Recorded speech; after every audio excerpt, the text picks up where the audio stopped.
Combien de fois je dois m'entraîner par semaine? Bonjour tout le monde, c'est Guillaume de Solutions Douleur Chronique. Dans cette vidéo, on va parler sport, on va parler de combien de fois je dois m'entraîner par semaine. Il y a plein de réponses, moi je donne la mienne, on voit ça tout de suite. Si pour toi la kinésithérapie, le sport et la nutrition t'intéressent, abonne-toi juste en dessous et on se retrouve tout de suite pour la vidéo.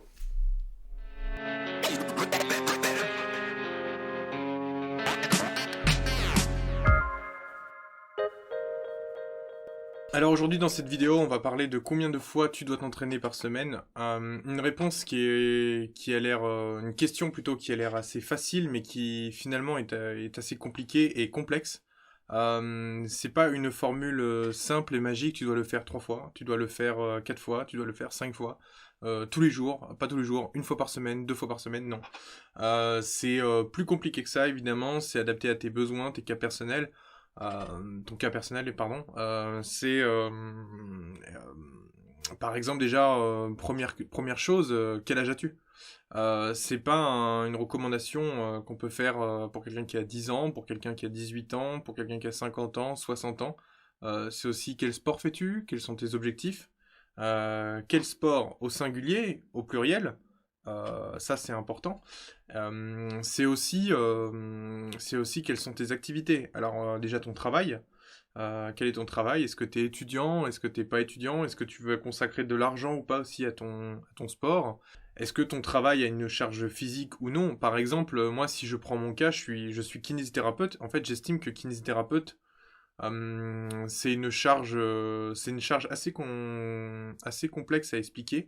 Je dirais que c'est une charge physique moyenne en termes de kinésithérapie. Par contre, c'est vrai que c'est une charge assez forte en termes de travail, puisque finalement, il faut à la fois physiquement être présent, il faut à la fois présenter devant quelqu'un, et il faut à la fois réfléchir à son problème et savoir comment lui transmettre le problème et comment lui faire comprendre. Et donc c'est vraiment beaucoup de réflexion, un travail sur la présentation qu'on a auprès du patient et en même temps une présence physique. Et donc du coup c'est quand même un travail qui est assez exigeant, pardon. Et mais au niveau de la charge physique qui est assez moyenne. Donc après un kinésithérapeute fait beaucoup d'heures, mais c'est une charge moyenne et ça doit être pris en compte dans les entraînements. Souvent, moi la première année où j'ai travaillé, j'ai fait énormément de sport de combat et je finissais en fait avec une forme de surmenage puisque finalement travailler 40 heures semaine plus faire du sport 5 à 6 fois la semaine du sport de combat pendant au moins 1 heure et demie à 2 heures, bah en fait le corps il avait du mal à suivre. Et donc il y a tout un travail à faire là-dessus. Il y a tout un travail à faire là-dessus. Il y a aussi savoir éviter les phases d'épuisement, de surmenage, comme j'ai pu l'expérimenter via ma première année dans le sport de combat. En fait, on s'en rend pas forcément compte, mais il y a un moment, on devient un peu moins efficace dans le sport. C'est-à-dire qu'on fait l'entraînement, on a pourtant bien dormi, mangé, fait des jours de récupération, et en fait, on fait l'entraînement, on est moins bon. Et on dort après ces entraînements, on dort pas très bien. Et en fait, ce qu'il faut regarder, c'est que souvent il y a une récurrence, c'est-à-dire que cette chose-là, elle intervient plusieurs fois. Moi, ça intervenait à peu près tous les mois. Tous les mois, j'avais une semaine un peu plus basse. Et la question, du coup, c'est est-ce qu'on doit rythmer ou pas ces entraînements par rapport à ça? La réponse, elle est à peu près oui, et elle n'est pas aussi simple que ça à porter, puisque, pour prendre l'exemple de la boxe, il y avait des vacances scolaires, et donc les vacances scolaires, on ne s'entraînait pas. Donc faire une pause, par exemple, faire une pause ou être un peu plus bas dans son nombre d'entraînements 15 jours avant les vacances, c'est peut-être pas forcément intéressant. Peut-être qu'il faut tenir un peu plus jusqu'au bout. Il y avait aussi finalement, est-ce que je faisais les bonnes activités complémentaires pour récupérer, pour me renforcer? Est-ce que j'avais fait une bonne préparation physique? Est-ce que j'avais le bon rythme pour bien dormir? Est-ce que j'avais bien aménagé ma vie aussi pour bien dormir, pour bien récupérer? Est-ce que je mangeais bien?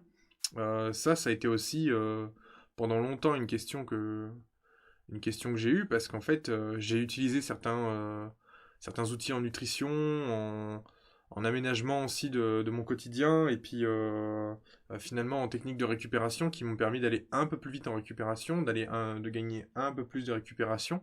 Et bah, évidemment, là, ça change quand on mange les bons aliments, quand on finit finalement par euh, bien aménager son sport, choisir les bons jours d'entraînement, et aussi savoir comment récupérer, qu'est-ce qu'il faut faire après la séance pour récupérer, que ce soit juste après, le lendemain. Évidemment, ça c'est un grand changement. Et c'est peut-être la partie, pour les gens qui sont très sportifs, c'est peut-être la partie la plus difficile. C'est-à-dire que nous, enfin quand on est très sportif, on a souvent tendance, allez, on y va, on y va, on y va, on fait, on fait. Et en fait, on se rend pas compte quand on a atteint une barrière, on n'a pas forcément le rythme qui nous permet de dire, bah là c'est la barrière, et il faut que je stoppe, ou là je sais que je vais avoir la barrière, il faut que je stoppe. Et pourtant, c'est quelque chose de super important. C'est vraiment super important ici. Euh, il faut être très attentif à des symptômes de surmenage. C'est qu'en fait, souvent on se réveille fatigué, même après une bonne nuit. La journée est difficile à démarrer, le soir on a du mal à se recoucher, à dormir, on va avoir tendance à plus manger aussi. Alors c'est marrant, on fait plein de sports, on fait beaucoup d'activités, et finalement on prend du poids, puisqu'en fait on finit par beaucoup manger. Enfin moi en tout cas c'était ça dans mon cas. Pour d'autres gens ça va être moins manger aussi parfois. Mais moi c'était de quelque part de plus manger pour essayer de mieux récupérer, et pour compenser en fait cette fatigue. Et finalement on se rend compte que parfois il faut faire un peu moins pour faire mieux. C'est aussi simple que ça. Et il faut aussi savoir se rappeler quels sont ses objectifs de vie. Ne pas oublier aussi, euh, voilà, on est souvent dans un rythme, et donc parfois il faut aussi savoir se rappeler de quoi on a besoin. Est-ce qu'on a besoin de voir du monde, d'aller faire des week-ends, des sorties, et il ne faut pas négliger ce point-là. C'est là la partie où il y avait de trop. Il y avait la partie aussi où finalement il n'y avait pas assez. Par exemple, quand j'ai commencé la course à pied il y a 15 ou 20 ans, effectivement, je m'entraînais par série de 30 minutes. Alors évidemment, là on est très jeune, on comprend pas. Et donc je faisais plusieurs fois 30 minutes.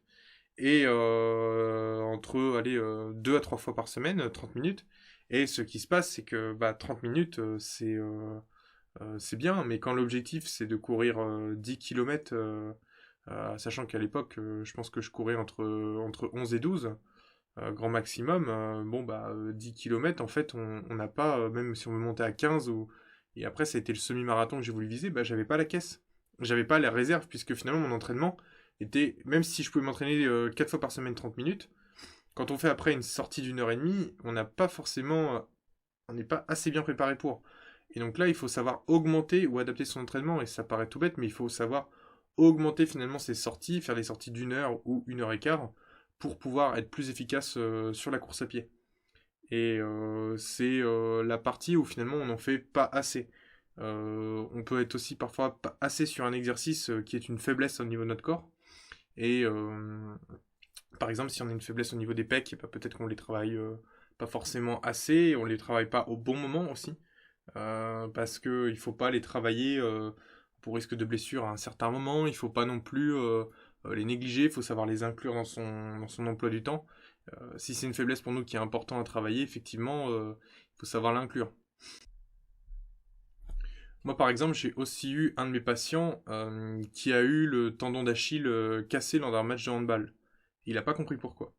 Et alors moi, je lui ai posé la question. Je lui ai dit, mais qu'est-ce que tu fais comme entraînement, comment tu les fais, etc. Et en fait, il s'entraîne de temps en temps, environ une fois la semaine, mais il loupe quelques entraînements. Et puis là, il y avait un gros tournoi un week-end, il a fait le gros tournoi et son tendon a lâché, il a dit je sais pas pourquoi. Bah, la réponse elle est simple, c'est que un entraînement par semaine, c'est pas beaucoup. Il faut savoir le compléter avec autre chose. Et ça peut être une grosse différence entre les entraînements qui sont d'intensité parfois légère, parfois moyenne, à un match avec compétition, l'intensité est élevée. Et donc pour le mollet, pour le tendon d'Achille, c'est une grande différence.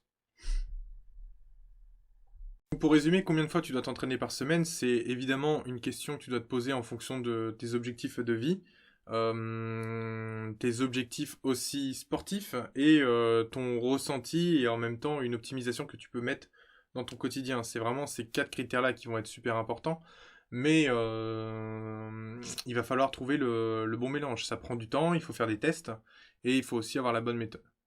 C'est tout pour cette vidéo. Merci de me suivre. Si tu as des questions sur le sport, la kiné, la nutrition, la psychologie, les compléments alimentaires, tu as mon mail dans la description. On reste en contact.